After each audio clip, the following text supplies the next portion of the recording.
Christmas party na nga ng mga bata sa school at para mas masaya nga silang uuwi ay nagdaos nga ng bingo bonanza ang PTA officers para sa lahat. For today's vlog ay nire-ready ko na nga itong mga dadali naming regalo sa school. Ito nga yung mga ipamimigay at pang-exchange gift ng mga bata. Bukod nga sa ipamimigay na regalo para sa classmate ni Gael ay nag-prepare din ako ng candy loot bags para naman sa classmate ni Ate Carmela. Nung okay na nga ay umalis na nga rin kami at pagkarating nga namin dito sa school ay naka-ready na nga rin pala ang bawat classroom. Dito nga sila sa classroom nila magdadaos ng kanya-kanyang Christmas party para nga hindi masyadong magulo. At habang nag-aantay nga na makumpleto silang lahat, ipinamigay na nga rin ni Ate Carmela itong mga candy loot bags sa kanyang mga classmates. Nagbigay na nga rin kami ng gift para sa baby ni teacher. Maya-maya ay nag-umpisa na nga rin ng party at dito nga sa classroom nila Gael, ang una nga nilang nilaro ay pitik kalamansi. Nakakatuwa nga dahil unang game pa lang ay masayang-masaya na nga ang mga grade 2. Mas lalo pa nga kapag ka nakakatanggap sila ng candy. Next naman nga na pinalaro ni teacher ay ang group yourself. Group yourself into one! Talagang palaban nga itong mga boys, kita nyo naman at itanulak pa nga itong nag-iisang babae, talaga naman. Mabuti na lang talaga at hindi napikon at game na game lang silang lahat. Next naman ay itong kakain sila ng kalamansi at kailangan ay hindi silang ngingiwi. Aba at mukhang sanay na sanay nga ang mga batang ito dahil wala ngang reaksyon ang kanilang mukha kahit na maasim pa itong kanilang kinakain. Stop dance naman nga ang next nilang lalaruin at habang sila nga ay busy dito, sinilip ko na rin sa kabilang room si Ate Carmela. Naglalaro na nga rin sila dito kaya hinayaan ko na nga rin at malalaki naman na sila.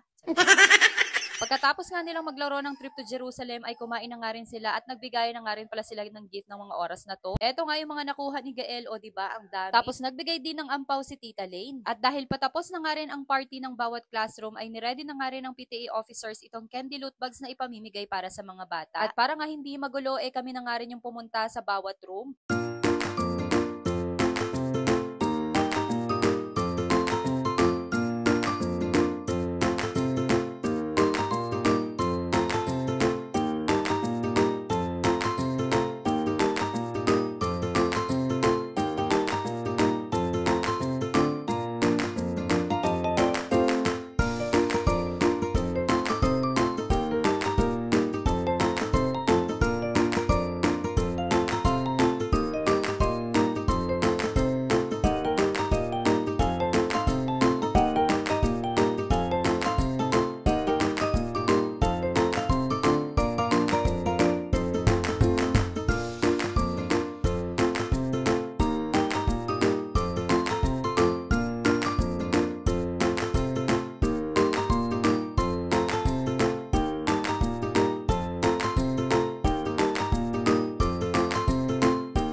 Ready na nga rin ang lahat ng magulang dito sa labas at kumuha na nga rin sila ng kanika nilang pwesto. Kaya inumpisa na nga rin namin ang pabingo at eto nga ang mga papremyo. Kaming dalawa nga ni Mama Hazel ang taya dito sa pagbobola at first time ko nga lang din itong gagawin sa maraming tao. Sa unang game nga ay 3 agad ang bumingo kaya ibinigay na rin namin sa mga bata. Sa second round naman ang maswerteng nanalo si Mama Hazel. Syempre, kahit kami ang bumobola sumali pa rin kami dahil umaasa kaming maiuwi ang grand prize.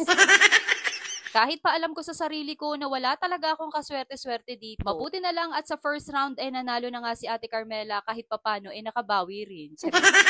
Kaya pala marami ang nahuhumaling sa bingo, talaga namang nakakatuwa talaga siyang laruin, lalo ta nga at may papremyo. Yun nga lang, kawawa ang bumobola dahil hindi pala ganun kadali ang tumawag ng numero. Kailangan clear ang pagkakasabi mo at lalaksan din dahil kung hindi, magkakamali ang bibingo. Pero masaya kaming lahat dahil sulit ang aming pagod at marami kaming nanay na napasaya, lalo na yung nag-uwi ng grand prize. And again, mula po sa PTA officers and St. Stephen's School ay lubos po ang aming pasasalamat sa inyong pakikiisa. Gayon din sa mga nagbigay ng papremyo para sa palaro naming ito. Sa uulitin po, maraming salamat. Advance Merry Christmas to all! Yun lang, thanks for watching!